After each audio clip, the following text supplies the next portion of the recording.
Welcome to Blue Pill Podcast. Today, like I said, Blue Pill Podcast. We're just gonna have a chill day today. It might get into conspiracy, might not, but I just figured I'd label it a Blue Pill Podcast. I am in a Cadillac today. My wife's Cadillac. I went out to start the car. By the way, today is September 8th, 2024. I went out to start the car, so no Lammy Chillmeister, no Mr. Bill, no co-host today, just me. I ain't even got my special reading glasses either. And it decided it wasn't going to start. We tried jumping it. It's not starting at all. It's doing like the and then it goes into clicking. So I don't know if it's a starter. I don't know if it's a battery. In the morning, we're going to have to run and get a battery because it's 3 years old. I know the battery life of a battery is 3 to 5 years. So we're going to try that. If it doesn't start with that, then it could be a starter. I don't know. So that's kind of frustrating. It's not a good day. I took 3 days off. I've just been feeling funky physically, mentally. I'm not gonna lie, guys. I just haven't been feeling right mentally. Which you guys already know I struggle with mental illness and stuff, and I don't know, I haven't had like a bad dip in a while, and I could tell like I just wasn't feeling right. Like when I just lay around in bed and sleep, and that's all I've been doing is sleeping. I don't want to get up. I don't want to podcast. I don't want to move around. I don't want to do nothing when I just want to lay in bed and just turn the TV on and sleep. I ain't doing too good, you know. So that was a little cherry on top of the car fucking up. Work's just been crazy. I've been stressing out because it's just getting shitty around here. Not too happy with where I work.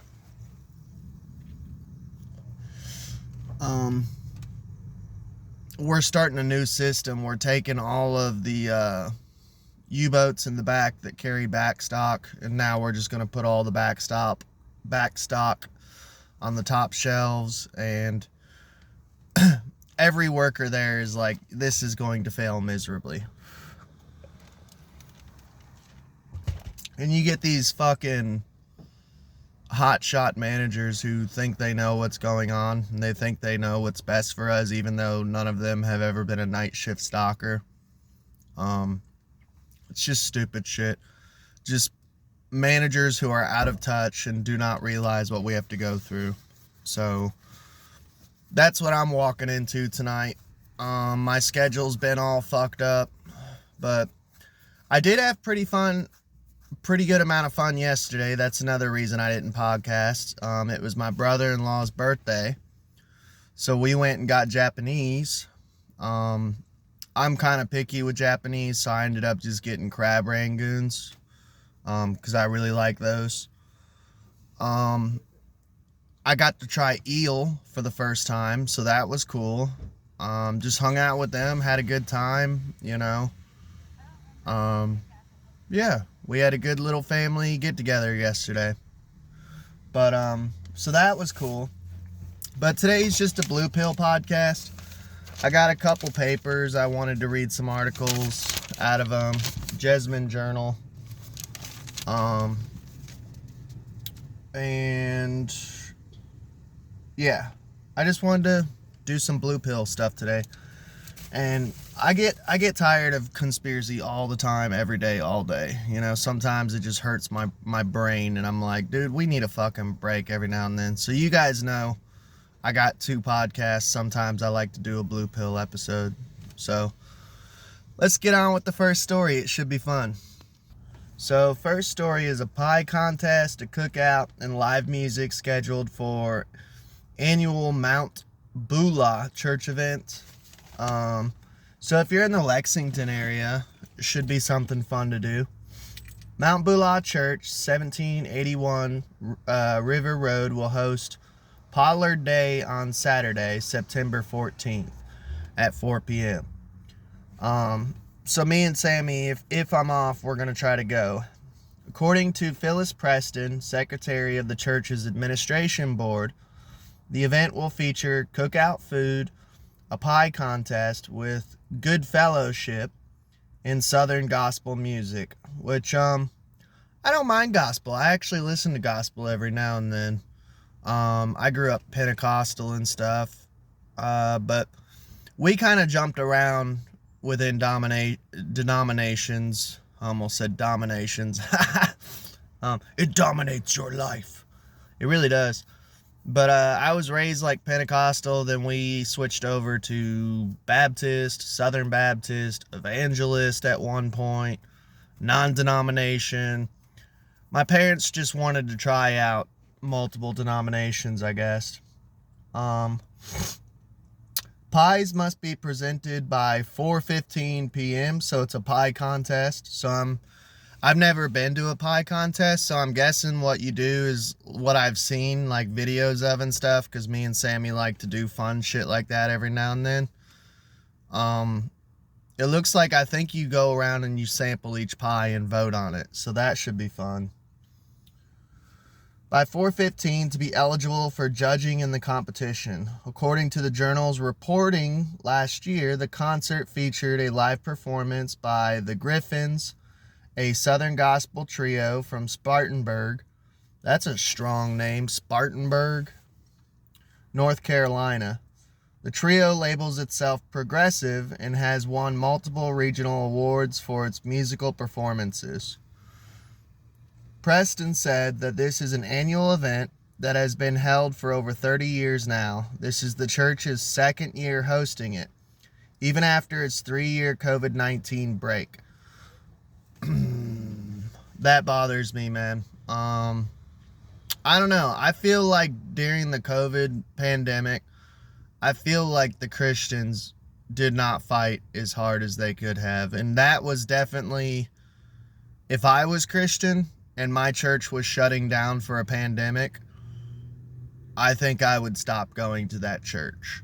I grew up in like one of the churches we went to in Lancaster, Kentucky was like a Southern Baptist or something, and they were kind of crazy. Like they were expecting the Antichrist to come, stocking up guns and shit, and but to me, I was like, that's kind of badass, man. If you truly believe in the Antichrist and shit is coming, like, wouldn't you have fought the COVID pandemic? I mean, I don't know about you, but like vaccine mandates and shit kind of remind me of like, I don't know, Mark of the Beast.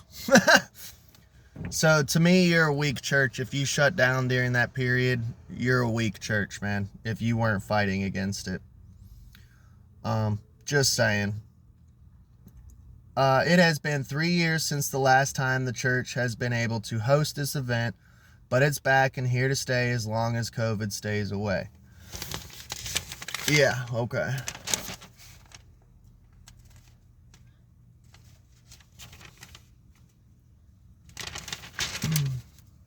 This is an event that when we started it, we have had people who grew up there have gone away, and through the years, they have come back to enjoy all the fellowship that they grew up with and are familiar with.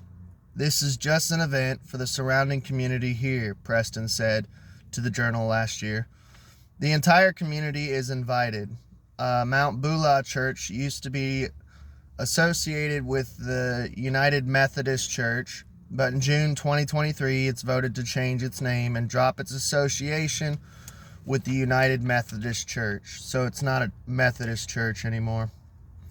According to PBS, Mount Beulah is part of a much larger community of people leaving the United Methodist Church because church law forbids the marriage or ordination of self-allowed practicing homosexuals.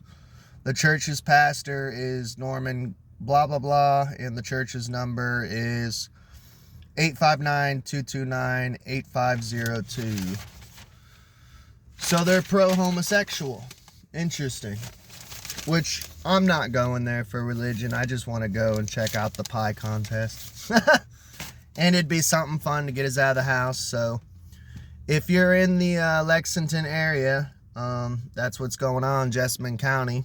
We'll get on with the next story. So here's another thing if you're interested in some more stuff to do in the Jessamine area. An American Revolution textiles and lifestyle history exhibit is in town. It's by a Gillian something Polish. July 4th, 2026 will be the 250th anniversary of the American Revolution. To honor the anniversary, the Transylvania chapter of the National Society's Daughters of the American Revolution in Lexington, Kentucky, will travel to museums, libraries, and historical societies throughout the state through December 2026.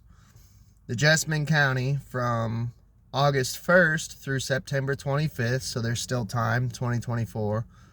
The public library on 600 South Main Street features a special temporary exhibit called the Revolutionary Threads, including uniforms of our patriot ancestors, according to the exhibit curator and co-designer and Vice Regent of Transylvania Chapter NSDAR, Sanda Marting. The exhibit previously won 4 awards at the Kentucky Society DARS in 2024 State Convention in Lexington. The goal of this project is to honor the personal wartime experiences of actual men and women who fought, sacrificed, and struggled to win our independence, said Marting. We hope it will create interest in the Revolutionary War and help build excitement about our history as we approach the national celebration of America's 250th anniversary of independence in 2026. According to a DAR press,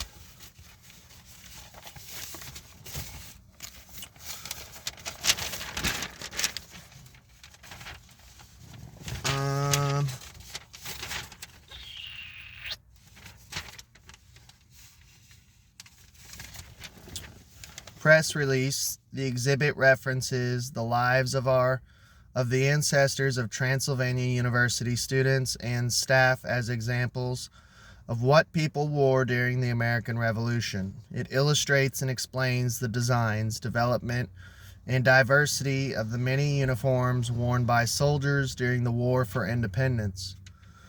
Women patriots are also represented in the exhibit, from the women who fought on the battlefield to those who served as nurses, spies, and in domestic capacities. The experiences, ordeals, and service of members of Kentucky's Gatliff family were used to inform the exhibit, demonstrating the difficulties of fighting the war against the British on its western front on the Kentucky frontier, and the personal effects on the soldiers and their families. In addition, the library's hallway, just after the lobby, features a display of several battle flags representing some of the numerous regiments, militias, and other military units of the 13 colonies. 13, dun dun dun. Not Forgotten, a notebook of amazing true life personal stories of more than 100 patriot ancestors, accompanies the exhibit. A program and reception highlighting the exhibit will be held free of charge in the library's meeting room on Saturday, August 31st at 2 p.m. The program is free of charge and parking is free. The Trabu Chapter NSDAR of Nicholasville will provide refreshments for the reception. Supporters for Revolutionary Threads include members of the Transylvania Chapter DAR and private donors. The National Society Daughters of the American Revolution, Fayette County from Bureau, Friends of the Cartmel House, Penney and Bob Wilcutt, Boyle County Public Library, Louisville Thurston Society, Sons of the American Revolution, Mike King, Jim Stignett, and Patrick Wesolowski.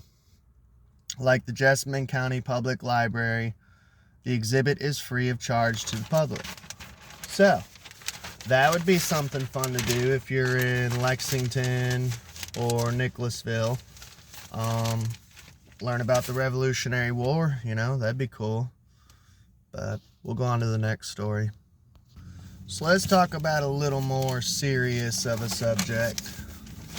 Kentucky housing shortage will worsen without action. Low-income renters most vulnerable, says study. And now this is kind of important to me. I'm not homeless at the moment. I'm living with my mother-in-law, but we lost our house, which I did a whole episode. I think the name of the episode was I'm Moving Out. Just talking about the crazy experience we had with this evil fucking company called Barrel Creek Properties. Just complete scumbags. My wife was on the news, like a bunch of crazy shit. It was a time period a couple months back that was just crazy in our life. So, I don't know, I just found this interesting though. A leader of national real estate research firm says if no action is taken over the next 5 years on Kentucky's housing shortage, more Kentuckians could be forced to live in substandard housing, live with family or friends in crowded spaces, deal with severe housing costs, or become homeless. Now, they just recently made being homeless pretty much illegal in Lexington and Nicholasville, the town I live in, which is fucked up. Another thing too, this ties in with conspiracy. It ties in with the Great Reset of that's in a way this is kind of what they want. They want families living together. Like, they don't want anyone owning their own personal house, personal property. They don't want that. They want co-family housing. Patrick Bowen, the president of Ohio-based Bowen National Research, which conducts housing market research across the country, presented findings Wednesday at an affordable housing conference. Bowen's report is part of a housing gap study commissioned by the Kentucky Housing Corporation, the state's independent public corporation that invests in housing projects. It compared Kentucky's current housing needs to projected needs in 5 years. Kentucky currently needs about 206,000 housing units, including rentals and homes for sale, without a push to build or repair more housing. That number is projected to increase by more than 80,000 by 2029. Interesting time period, because that's the 2030 Great Reset plans. To 287,000 plus housing units, driven significantly by the need to lower income rentals and higher income houses for sale. It can be daunting. You can make it feel like the mountain is so high. How are you going to address this? Bowen said. But Kentucky, you are not alone, right? This is a national crisis we are going through. The estimate of housing needed takes into account what's needed for a healthy housing market to meet economic growth and to move Kentuckians out of poor quality housing or from under severe housing cost burdens, meaning they pay 50% or more of their income on housing, which Donald Trump and RFK were both trying to fix that. So we'll see what goes on, unless the next election is stolen, you know what I mean? But hopefully when Trump gets in, he can fix some of this shit. If you care about the economy, care about jobs, when people spend over 50% of their income towards their housing cost, they're not spending. They don't have disposable income. Yeah, I know that feeling, Bowen said. Bowen said while the highest need is in the state's largest population centers of Louisville, Lexington, and northern Kentucky, which Lexington is where I live, Rural counties could face a similar housing supply crunch by 2029. The consultant presented a map showing the number of housing units needed in each county as a percentage.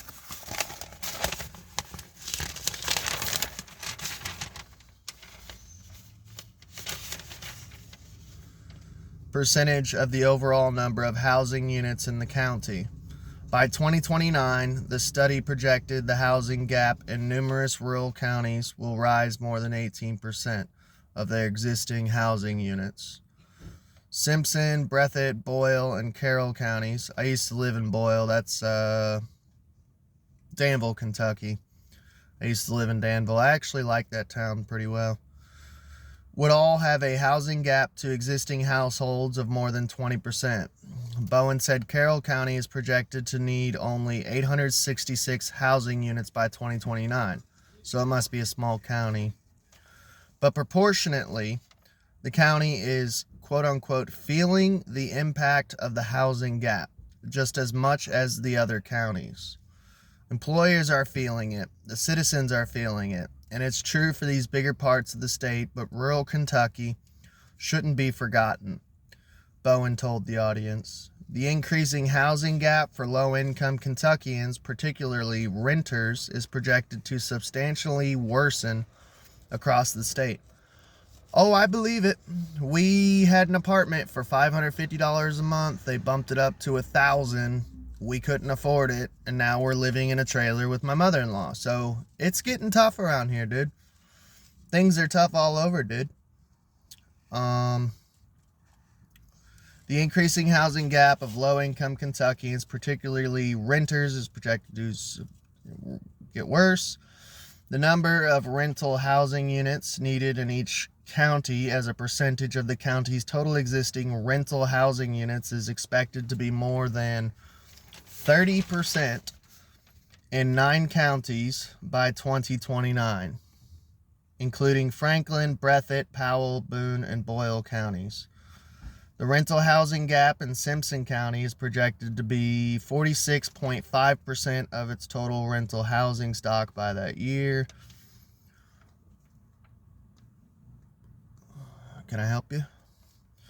Bowen's firm found rental housing demand rising across all income levels, but most significantly among households earning at or below 30% of an area's median income, which would probably be me.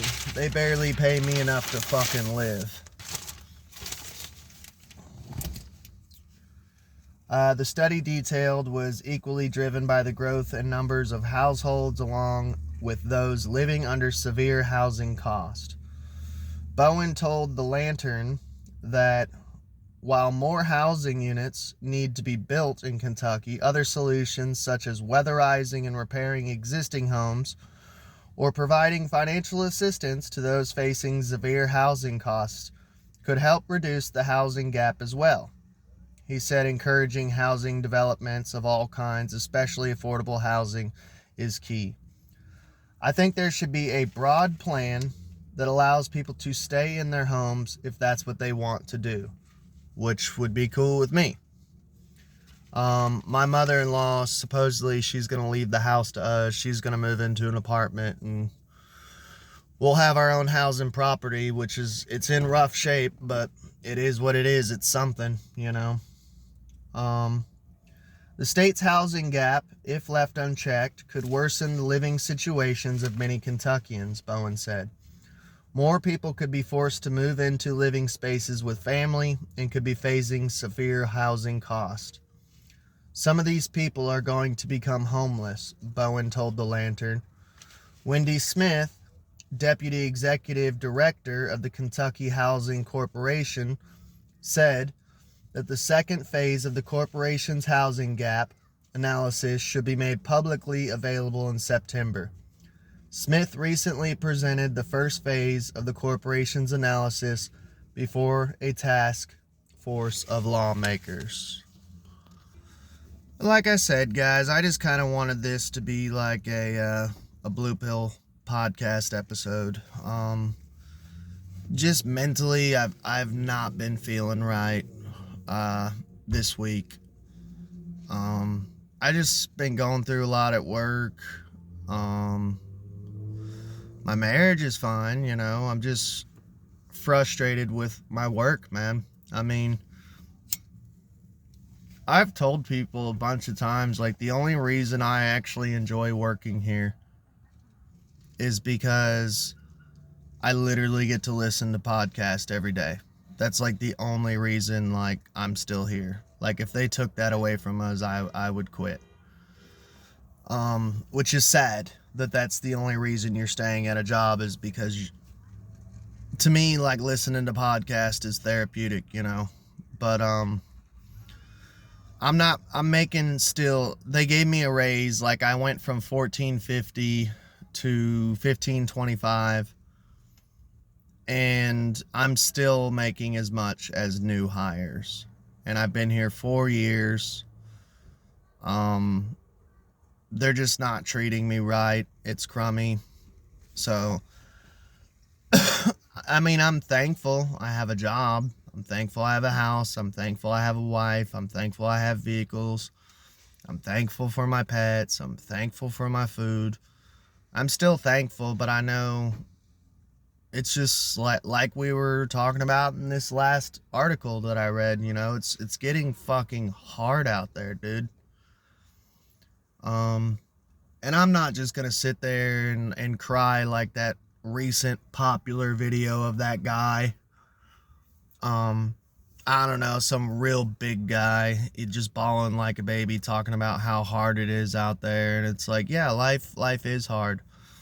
But no offense, buddy, you're also like 400 pounds. So it's like, you're not struggling, dude. I weigh like 138. Like, clearly you are eating well.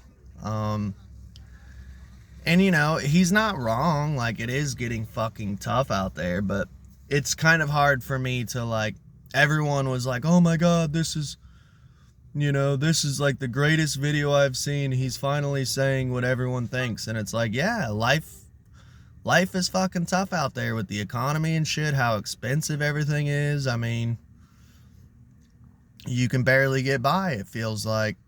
But at the same time, if you're like 300 pounds, like, I cannot feel that bad for you, dude. I feel like sometimes I just run into people who are like, man, it's tough out there, you know, and they're like, they got gambling problems, or they're spending all their money on cryptocurrencies, or they're spending all their money on video games and shit. And I'm like, you can't tell me you're fucking struggling and like life sucks, but you're buying PS5 video games and shit. I don't know. It's just people's priorities are fucked. You know, and I went out and spent money yesterday, but I had the money to spend. If I didn't have the money to spend, I wouldn't have did it, you know? I still help other people. Like, I get people who borrow money and shit off of me. I got a buddy right now. He's $50 in the hole with me, you know? And I just told him, just pay me back when you can. And my parents taught me, you know, if you're loaning money that you'll probably never see it again. So just expect that. And they're not wrong, you know. But, if it's tough out there and if you're struggling, like, just hang in there, dude. Maybe, just maybe, they won't steal this next election, and maybe we can fix some shit. By we, I mean, hopefully, the Trump administration. The only thing that concerns me, dude, is people hate to hear it, but the reason why the economy is so fucking tough right now is, a lot of people don't even know this, but Trump printed trillions of dollars during his presidency. And Joe Biden is feeling the aftermath, and Joe Biden's getting the blame for it. And by the way, I'm not like pro-Biden or anything, but it just is what it is. When you print trillions of dollars, it's gonna fuck the economy up for the next president who takes your place. Like, but, you know, You try to tell that to a Trump supporter, it pisses them off. They're like, what? No. It's like, dude, it's simple mathematics. But hope y'all enjoyed. There's 2 things that are fun if you live in the Lexington, Kentucky area. Go check out the pie eating contest with some food. It's kind of like a little fair, it sounds like. Go check out that Revolutionary War exhibit. And then we covered the housing crisis in Kentucky. So sorry to end on a sour note, but hey, I did 3 articles. I just wanted to, I seen those articles, so I bought those papers. Like, they're only $1 a piece, Jessamine Journal. And I just like to do Blue Pill podcast episodes every now and then, you know. It just gets old talking conspiracy every single day. Sometimes I like a little break from it, but y'all hang in there. Y'all have a good day.